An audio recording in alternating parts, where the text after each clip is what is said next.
Operasi militer khusus Rusia ke Ukraina terus bergulir hingga hari ke-319 pada Minggu 8 Januari. Ada sederet peristiwa di antaranya sebanyak 600 prajurit Ukraina tewas terkena serangan roket Rusia hingga dua pembangkit listrik di wilayah yang dikuasai Rusia hancur diserang Ukraina. Dalam hari ke-319 ini, konflik Rusia dan Ukraina belum menunjukkan tanda-tanda usai. Terkini, Kementerian Pertahanan Rusia mengumumkan kemajuan pasukannya. Disebutkan pasukannya telah melancarkan serangan roket besar-besaran ke Ukraina Timur. Kawasan itu menjadi target, yakni wilayah yang masih dikuasai Ukraina. Dalam serangan skala besar itu berakhir menewaskan 600 prajurit Ukraina. Kementerian Pertahanan Rusia mengatakan serangan itu jatuh ke gedung-gedung yang menjadi lokasi penampungan pasukan Ukraina. Diungkapkan gempuran Rusia itu tepat di kota Kramatorsk.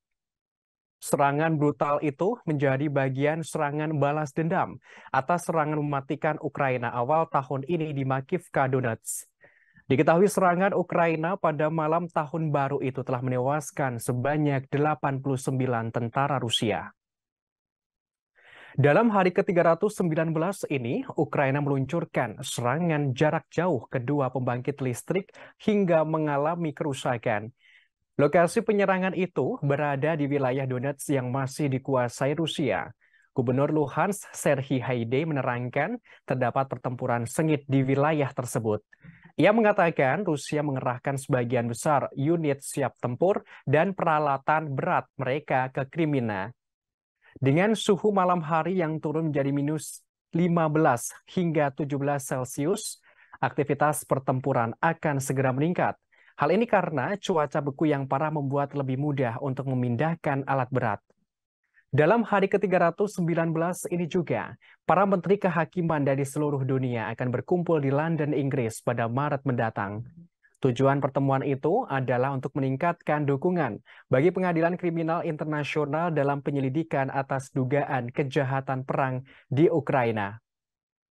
Dalam hari ke-319 ini pula, Amerika Serikat akan kembali memberikan bantuan militer ke Ukraina. Besaran bantuan itu senilai lebih dari 3,75 miliar dolar Amerika Serikat.